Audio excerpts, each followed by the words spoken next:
Daniel Bergner, welcome to Booktopia. Thanks. So nice to be talking with you.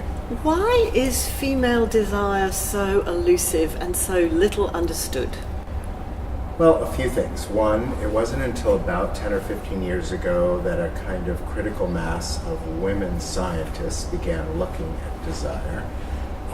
And another is that I think we men, perhaps society as a whole, have lived under some very convenient and soothing myths. Among them that while men are programmed by evolution to be promiscuous, women, at least relatively speaking, programmed genetically to seek out one good man, and so to be relatively well suited to monogamy. That's so comforting to me. I think it's comforting to society because, of course, it turns women into kind of a stabilizing force.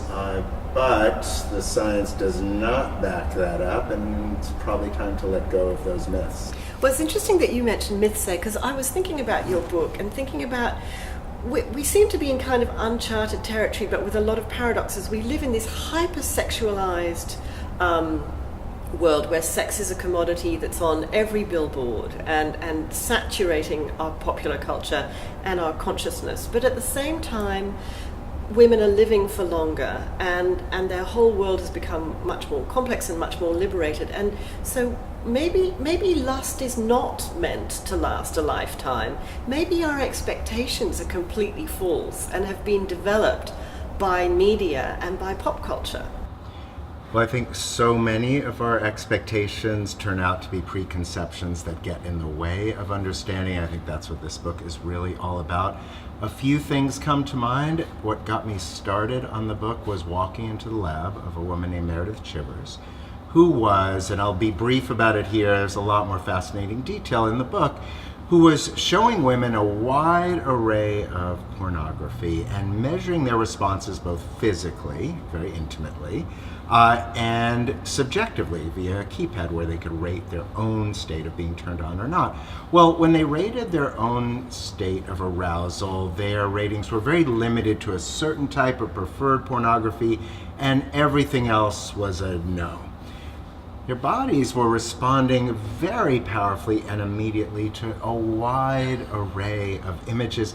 And it was just one of many points in what's become a kind of 8-year conversation with a wide range of researchers now for me, was one of many points where there was this vast disparity that seemed to speak to either a kind of conscious denial on women's part about their response to sexual imagery, or something more subtle but still powerful, a kind of filtering. And it made the researchers and me begin to wonder about the forces of culture and how, even though we seem to live in a very sexually liberated society, and we shouldn't be naive about that, we certainly do, but that there's still something different for girls and for women, a different level, a lesser level of permission that women have to be sexual than what's granted to men. That is one of the most fascinating things in your book, I must say, is that kind of disconnect between what's going on in the brain and what's going on in terms of where the blood is kind of collecting in the body. It's extraordinary and fascinating, but there are also some riveting chapters. Let's move away from women in terms of the sort of science and experiment and talk about what we can learn from monkeys and rats.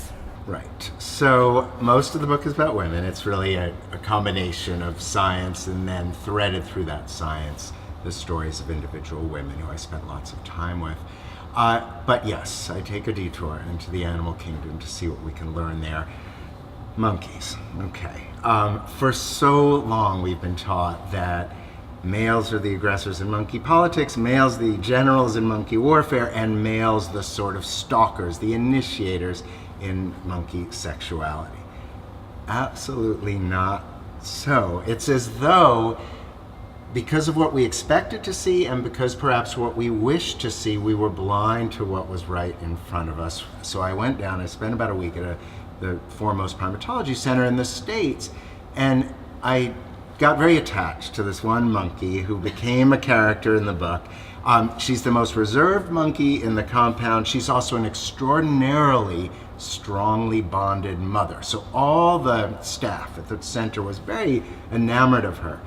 But the funny thing was that when she had her eyes set on a particular male monkey, nothing was going to get in the way. She was the stalker. She was very much the objectifier. Her babies, once tended to so carefully, were out of the picture for her entirely. And one more funny thing about it is that the primatology director had to cycle out male monkeys out of the compound every 3 years, bring in new ones, because the females who initiate all the sexual action grew bored of the males at about the 3-year mark. Same thing happens in the wild. It's a terrific indication of what we might want to think about when it comes to human beings. There's just one other misconception I want to note here. Hearing that, some people leap to, well, but the female monkeys just want to procreate. This is about having babies. This is not how evolution works. Evolution does not tell the female monkey to think, I want to have a baby. So far as we know, monkeys do not have that kind of complex cognition saying, it's my time now, let me procreate. No, they're programmed for pleasure. This is very much about desire. You mentioned the rats, same thing there. We can learn so much because as simple as the mechanism is, it's still a mechanism about female pleasure and female desire that then drives rat sexuality too, to be on the female side very aggressive, quite initiative, and again provides kind of a lesson that begins to sort of take away the blinders a bit and allow us to see ourselves as human beings differently. Now, one thing I'm really curious about, Daniel, it's fine when you're in a lab with monkeys and with rats, but as you say, the book is full of conversations that you've had, very candid conversations that you've had, very revealing conversations with women. How did you find that these women accepted you and trusted you, given that you're a man? I would have thought that being a man in this field would be a disadvantage. I think we should acknowledge it is a disadvantage in one way. I can't finally completely cross this subjective divide between genders. But what I can do is bring absolute ignorance to bear and a real sincerity of questioning. Like, I want to know, and I think that the way I work is that, with all my books, is to speak with lots and lots of people and then sort of narrow things down. And in this case, spend time, as much as every week we would meet for a couple of hours, throughout a year or longer, to then be able to tell the stories of these individual women's erotic lives. And I think there was something about my honest wish to know and their wish to be understood that allowed for those conversations to become so intimate. Just for one example, there's this story of Isabel. I changed nothing except the names. I wanted to just protect their privacy in that way. The story of Isabel, who's very much in love with her boyfriend, who thinks of him as sort of perfect. He's handsome, he's smart, he's sensitive, he's very good in bed. She loves waking up to him and with him and staring into his eyes very closely, but somewhere along the line, she's lost her desire for him, very much lost it, and awaits his marriage proposal with a measure of dread. And so as we were talking, it became sort of, okay, what's going to happen, and eventually he does propose, and anyway, I'll let readers find out the outcome. But so what have you learned from all of this about the problem of familiarity breeding contempt and about the whole structure of monogamy?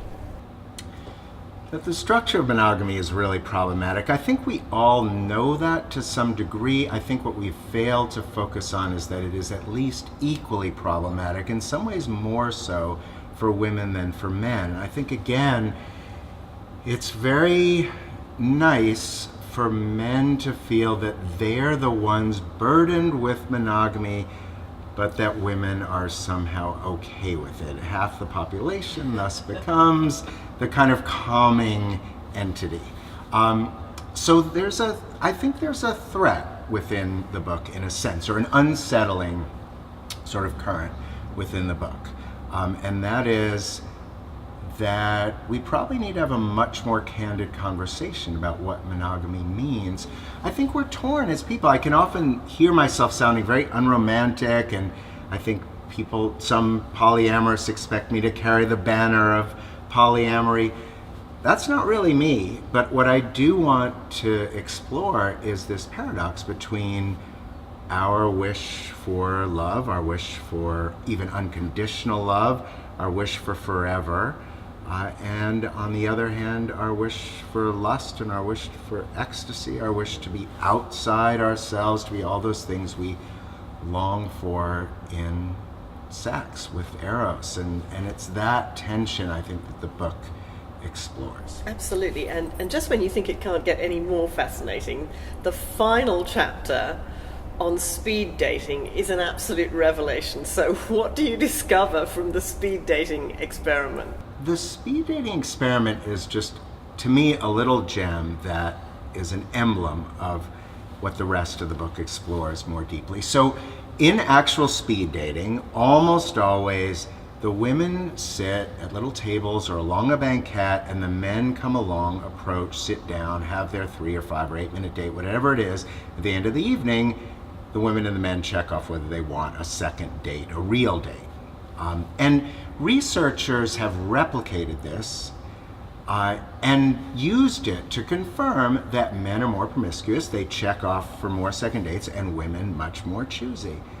Well, it's like one of these things that's fascinating to me that I think happens all the time in science, in really high quality science, where researchers, no matter how good, fail to see past the convention. It took 2 researchers who finally said, well, wait a second, why are we replicating the conventional scenario by which men approach? They flipped it around. Had the men along the banquette, the women approach.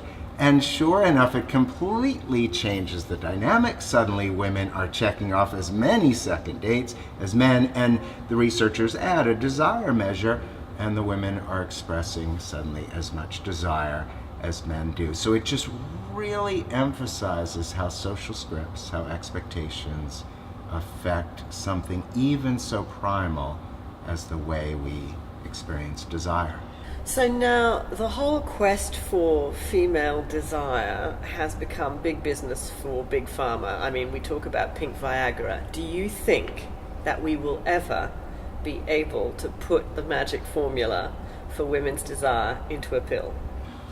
Well, the very quick answer is, to some degree, yes, I do, within the next couple of years or so. But there's a huge qualification to that. The market for this drug will be women in long-term relationships. No one likes to talk about this, but all the pharmaceutical companies will acknowledge it off the record. Why? Because, let's face it, if you're fairly attracted to your date and you're going out with him for the 3rd or 4th or 5th time, you're probably going to feel some or a lot of desire. The desire tails off, and there are really striking, almost alarming studies that show how it tails off in long-term relationships. The desire tails off long-term, and so the drugs, the market, which in America is estimated about $4 billion a year, will consist of women in long-term relationships, women who are married. So the answer is yes, but what was striking to me is that it's actually, I think, a more conservative drug, a much more conservative drug, a drug about preserving status quo rather than a kind of revolutionary drug. I can't help but notice, Daniel, that I do not see a ring on your finger. Are you not married because this research has put you off? Here's what this research has done. I'm in a semi-long-term monogamous relationship of about 5 years, and at this point, I expect my partner's desire for me to tail off at any moment. So I always look across the bed and just wonder how much longer I have left. Daniel Bergner, thank you for sharing some of the time you have left with us. Thank you. It's been great to talk with you.